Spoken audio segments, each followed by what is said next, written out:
जहां एक तरफ इंडिया और पाकिस्तान के बीच मैच खेला जा रहा था, तो वहीं दूसरी तरफ सरहद पर दोनों देशों के बीच युद्ध लड़ा जा रहा था और उसका असर मैदान पर खिलाड़ियों के बीच जुबानी जंग के रूप में देखने को मिल रहा था। ये वही मैच था दोस्तों, जिस मैच में वीरेंद्र सहवाग ने शोएब अख्तर को कहा था कि सामने तेरा बाप खड़ा है, उसे बाउंसर मार, वो छक्का मारेगा। और सचिन ने ठीक ऐसा ही किया था। अख्तर की गेंद पर पंजे पर खड़े होकर छक्के के रूप में तमाचा मारा था। ये सचिन की घूरती आंखें, अख्तर का ये मायूस चेहरा, ये जश्न मनाते दर्शक, मानो यह पल कुछ पलों के लिए थम सा गया हो। 1 मार्च 2003 इंडिया पाकिस्तान के बीच वर्ल्ड कप का लीग मुकाबला खेला जाना था। इस मैच की चर्चा महीनों पहले से थी, क्योंकि सन 2000 में भारत में हुए पार्लियामेंट पर हमले की वजह से लोगों में आक्रोश था। देश का माहौल ऐसा था कि इस मैच को देखने के लिए पूरा देश उस दिन छुट्टी पर था। दोनों टीमें ड्रेसिंग रूम में इस मैच का प्रेशर कम करने का पूरा प्रयास करती। सचिन इस मैच से पहले 12 दिनों से ठीक से सोए नहीं थे। ऐसे विपरीत हालातों में मैच शुरू होता है। टॉस होने से पहले सभी खिलाड़ी एक दूसरे से हाथ मिलाते हैं और एक दूसरे से गिफ्ट एक्सचेंज करते हैं, ताकि दोनों देशों के बीच खेल भावना बनी रहे। अब ऐसे में पाकिस्तान टीम पहले बल्लेबाजी करने मैदान पर आती है। पाकिस्तान की तरफ से सईद अनवर और तफीक उमर पारी की शुरुआत करते हैं। इस मैच की पहली बॉल जहीर खान ने नो बॉल डाली। उसके बाद तो अनवर और तफीक भारतीय गेंदबाजों पर टूट पड़े। अभी इनिंग की शुरुआत ही थी, लेकिन नेहरा हताश हो चुके थे। पाकिस्तानी बल्लेबाजों का सिंपल सा रूल था कि गेंद को हवा में नहीं खेलना है और शुरुआती 10 ओवरों तक कोई विकेट नहीं गंवाना है, और पाकिस्तानी बल्लेबाजों ने ऐसा करके दिखाया। 10 ओवर में एक विकेट भी नहीं गंवाया। लेकिन फिर जहीर खान ने 58 के स्कोर पर तफीक उमर को पवेलियन वापस भेज दिया। उसके बाद तो पूरे स्टेडियम में शोर मच गया। लेकिन ये तूफान के आने के पहले का शोर था। उसके बाद जो हुआ उससे पूरे स्टेडियम में सन्नाटा पसर गया, क्योंकि सईद अनवर लगातार भारतीय गेंदबाजों की पिटाई किए जा रहे थे। चौके पर चौके लगाए जा रहे थे, एक तरफ विकेट गिरते जा रहे थे, लेकिन सईद अनवर रुकने का नाम नहीं ले रहे थे। अनवर इसी चौके के साथ अपनी 50 पूरी कर लेते हैं। उसके बाद भी शॉट पर शॉट लगाए जा रहे थे। 171 के स्कोर पर पाकिस्तान को एक और झटका लगता है, लेकिन आज भारतीय गेंदबाजों के पास अनवर का कोई तोड़ नहीं था। और उसी बीच अनवर ने शानदार बल्लेबाजी का मुजाहरा पेश करते हुए इतने दबाव भरे मैच में शतक लगा सभी का दिल जीत लिया। पाकिस्तान टीम का स्कोर 40 ओवरों में 200 रनों के पार जा चुका था, लेकिन उसके बाद भारतीय गेंदबाजों ने लगातार विकेट चटकाते रहे, लेकिन रन भी बनते जा रहे थे। जो भी आता कुछ रन बनाता, फिर आउट होकर चला जाता। लेकिन 49वें ओवर में जो हुआ उसने हर किसी की सांसें रोक दिया। जहीर खान की एक बाउंसर राशिद के सर पर जा लगती है। माहौल तो पहले से ही खराब था, लेकिन अब और ज्यादा बिगड़ने का आकार ले रहा था। और फिर जैसे तैसे इस पारी का अंत होता है और पाकिस्तान टीम ने 50 ओवरों में 7 विकेट खोकर 273 रनों का पहाड़ जैसा टारगेट खड़ा किया। जो भारतीय टीम वर्ल्ड कप में कभी 222 के ऊपर का टारगेट चेस नहीं किया था, उसके सामने आज 273 रनों का टारगेट था, जो आज से पहले वर्ल्ड कप में केवल 2 बार ही चेस हुआ था। साथ में भारतीय बल्लेबाजों को दुनिया का सबसे खतरनाक बॉलिंग अटैक का सामना करना था। ऐसे में इतने बड़े टारगेट को पाना लगभग नामुमकिन सा था।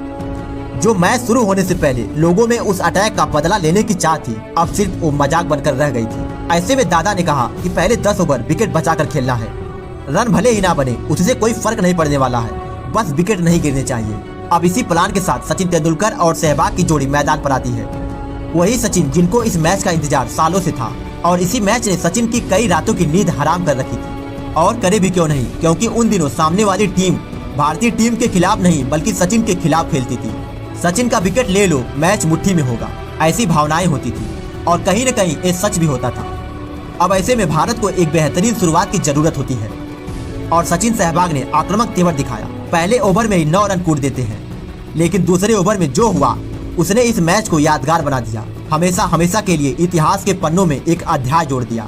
दूसरा ओवर शोएब अख्तर लेकर आते हैं और सहवाग को स्लेज करते हैं कि हुक मार के दिखा, हुक मार के दिखा। फिर सहवाग ने जवाब दिया कि सामने तेरा बाप खड़ा है, उसे बाउंसर डाल, वो हुक जरूर मारेगा। फिर क्या, अख्तर ने तीसरी बॉल बाउंसर मारी। सचिन ने अपने पंजे पर खड़े होकर छक्का मार दिया। पूरा स्टेडियम खुशियां मना रहा था, और यहीं पर शोएब अख्तर पूरी तरह से हताश निराश हो चुके थे। इसी एक शॉट ने उनके कॉन्फिडेंस को चकनाचूर कर दिया। तो वहीं सौरव गांगुली को समझ नहीं आ रहा था कि सचिन ये क्या कर रहा है, विकेट बचाकर खेलना है, लेकिन वो छक्के लगा रहा है। और शोएब अख्तर के इस ओवर से 18 रन आ चुका था। उसके बाद तो सचिन ने सभी बनाए गए प्लान को पवेलियन के बाहर छोड़ दिया था। लगातार चौकों की बरसात कर दिया। सहवाग अपने अंदाज में बल्लेबाजी कर रहे थे। भारतीय टीम 5 ओवरों में 50 रनों के पार जा चुकी थी, लेकिन वकार ने पहले सहवाग को आउट किया। फिर उसके बाद सौरव गांगुली को पहली ही गेंद पर डक कर दिया। लेकिन सचिन लगातार अपने शॉट खेले जा रहे थे। पाकिस्तान गेंदबाजी को तार तार कर रहे थे, दुनिया के सामने शर्मसार कर रहे थे। अब शोएब अख्तर को ऐसी मार पड़ी कि सचिन के डर से शोएब अख्तर ने सीधे अपने कप्तान को जाकर बोला कि अब मैं सचिन के सामने गेंदबाजी नहीं कर पाऊंगा। उसके बाद शोएब अख्तर को इस फील्ड से हटा दिया जाता है। वकार को लगातार चौके पर चौके लगा रहे थे।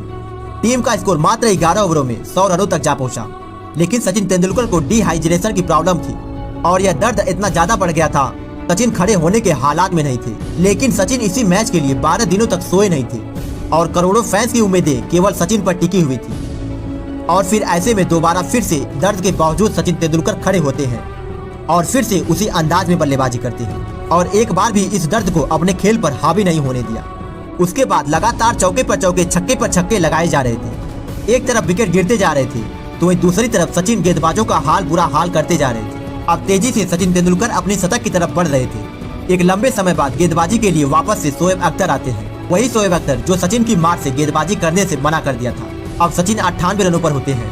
शोएब की एक और बाउंसर सचिन का विकेट ले उड़ती है। पूरी पाकिस्तान टीम के खिलाड़ियों का खुशी का ठिकाना नहीं था कि यह सचिन का विकेट था। लेकिन अब भारत को 134 गेंदों पर केवल 97 रनों की जरूरत होती है।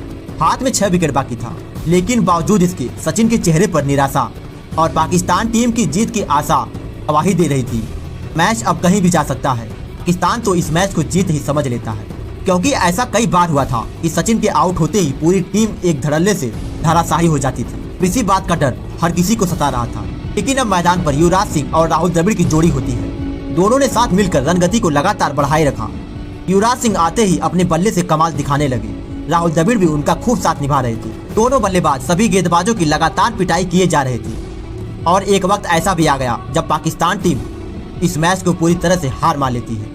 और उसी बीच युवराज सिंह अपना 50 पूरा कर लेते हैं और राहुल द्रविड़ के इसी चौके के साथ भारत यह मैच 6 विकेटों से जीत लेता है। उस दिन शोएब अख्तर ने 10 ओवरों में 72 रन उठाए थे, जिस वर्ल्ड कप के फाइनल में भारतीय टीम पहुंच जाती है। यदि यह वीडियो पसंद आई हो तो वीडियो को लाइक जरूर कीजिएगा और अभी तक चैनल को सब्सक्राइब नहीं किया है तो रेड कलर के सब्सक्राइब बटन को क्लिक करके बेल आइकन को जरूर प्रेस कीजिएगा।